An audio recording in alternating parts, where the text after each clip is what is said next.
Pergunta sobre... Faça favor. Tenho já aqui uma pergunta a este propósito e com os cuidados que devemos ter ao sol. O pelo não nos iria ajudar a proteger-nos? Claro que sim, evidentemente que sim. No entanto, nós depilamos, não é? O pelo é um bom protetor. Por isso é que nós não aconselhamos as senhoras a fazerem uma depilação logo antes de se exporem ao sol. Mas, até por efeito reativo que às vezes a depilação provoca. Mas é evidente que não vamos exigir a uma senhora que fique por depilar para proteger do sol. Há outros mecanismos, há outras formas sim. Claro que sim, proteger claro do que sol, sim. não é? E essas formas são desde, enfim, a proteção com roupa, por exemplo, não é? Que protege do sol fisicamente, a proteção através de fugir da hora de maior exposição solar, por exemplo, a hora do almoço, e a proteção através de cremes. Está alargada essa hora de proteção que devemos ter? Cada vez está mais alargada. Cada vez está mais alargada. Já não é hoje em dia, apenas 11, 4 da tarde? Pois, é porque os UVBs, que são aqueles radiação mais agressivos, mais cancerígenos, eles não surgem a uma hora precisa, nem terminam a uma hora precisa. Eles começam a aparecer, atingem um pico e depois vão regredindo. E começam a aparecer a partir das 10, 11 da manhã, começam a tornar a intensidade maior a partir da 1, 2 da tarde e depois vão decrescendo até às 4 da tarde. E, portanto, nós aconselhamos entre o meio-dia e as 4 da tarde as pessoas fugirem de uma exposição direta ao sol. Portanto, fundamentalmente é essa a hora de maior risco. A partir daí, antes ou depois dessa hora, as pessoas poderão, evidentemente, ir ao sol, mas ter sempre a consciência de que a radiação solar são partículas, são partículas fotónicas, portanto, partículas de energia, em que a pele está permanentemente a ser bombardeada. As pessoas não têm essa noção, mas o Sol é uma enormíssima central termonuclear. É uma Chernobyl vezes não sei quantos bilhões, não é? E, portanto, estão permanentemente, a Terra e o ser humano e a nossa pele está permanentemente a ser bombardeada com essas partículas. E, portanto, se as pessoas se expõem excessivamente, é evidente que a pele tem as suas defesas. A pele tem capacidade de se defender até um certo limite. Ultrapassando esse limite, a pele não tem essa capacidade. E, portanto, se nós ultrapassarmos esse limite, evidentemente, sujeitamos-nos a termos um problema grave. Nesta altura do ano, muito menos cuidados temos, não é?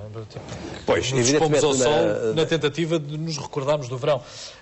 E sempre que podemos, estamos numa esplanada e paramos durante um bocadinho ali a olhar para o sol, não é? Olhar para o sol, não é? Isso não é agradável. Isso é agradável, mas é prejudicial também.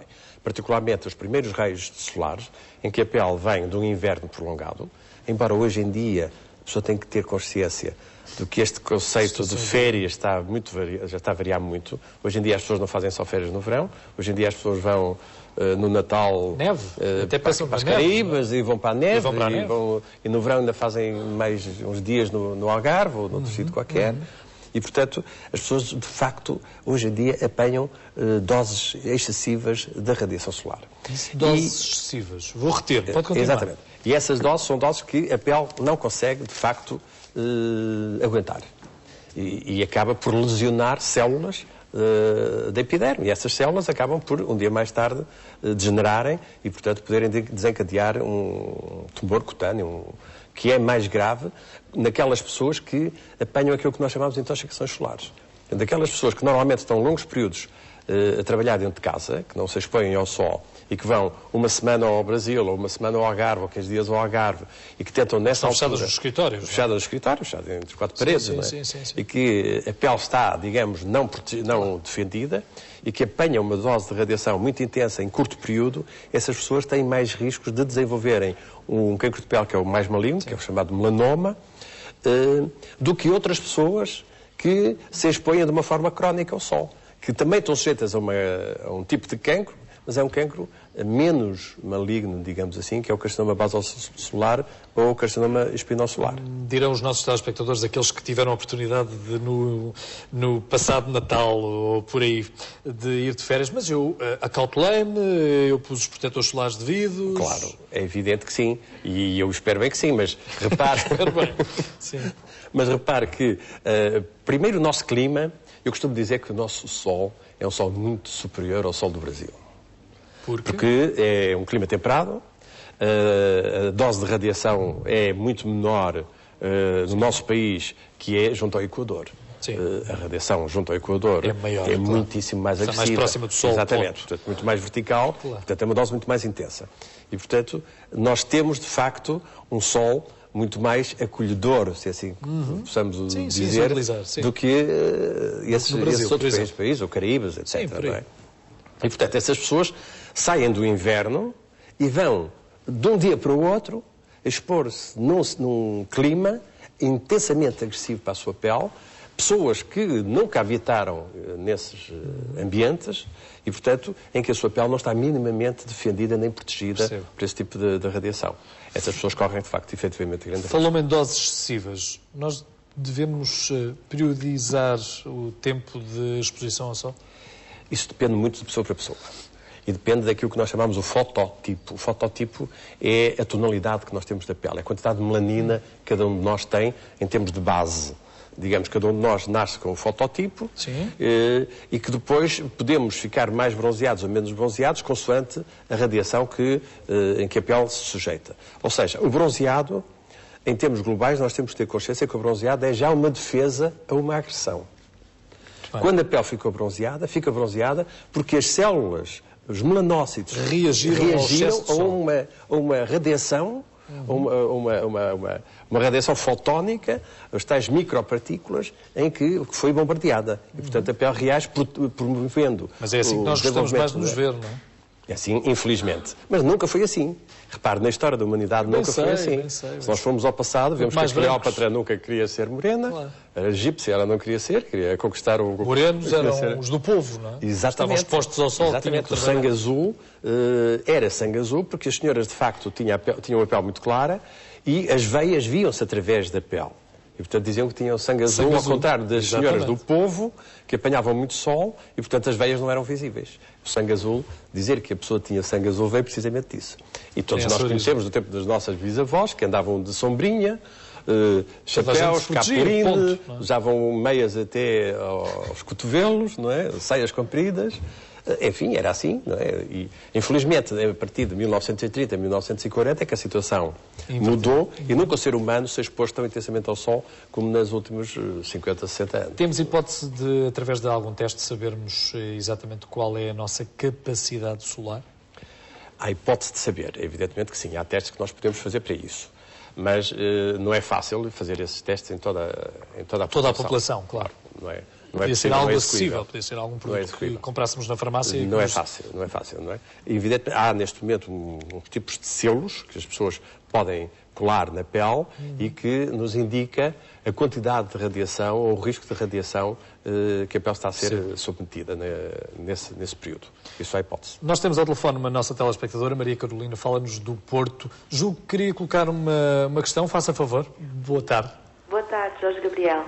Olha, eu tenho uma dúvida para colocar ao Dr. Ribas, que é a seguinte. Todos os anos, por esta altura da primavera, em que uma pessoa começa a andar com roupas mais decotadas e apanha este sol, aparecem-me sempre sinais, novos sinais,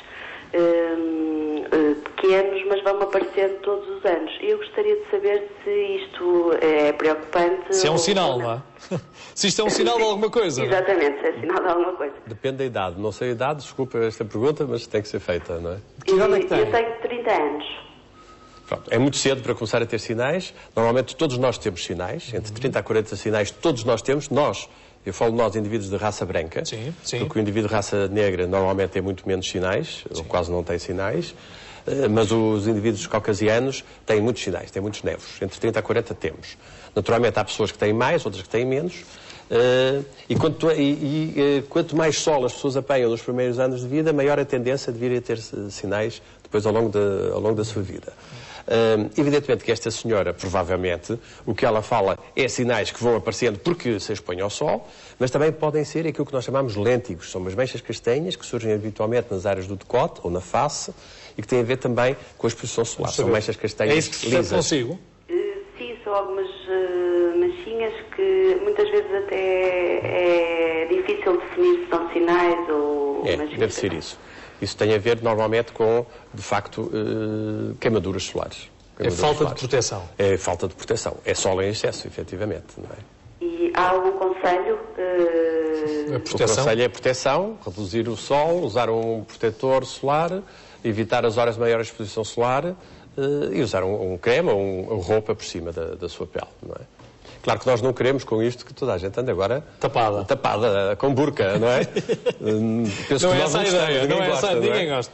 Mas enfim, as pessoas podem se despir dentro de alguns limites, se tiverem cuidado. Algum tempo limitado. Se tiverem cuidado. Claro. Maria Carolina, muito obrigado. Espero que tenha ficado esclarecida com isto que acabou de ouvir. Se necessitar de mais algum esclarecimento, e dirijo-me agora a todo o leque de telespectadores da Praça da Alegria, façam o favor de ligar durante mais alguns instantes. Ainda estaremos aqui com o Dr. Fernando Ribas dos Santos para nos tirar algumas dúvidas. Esta é uma boa questão e que nos alarga para aquilo que estávamos a conversar, que é a nossa exposição, mesmo que temporária, limitada, não é?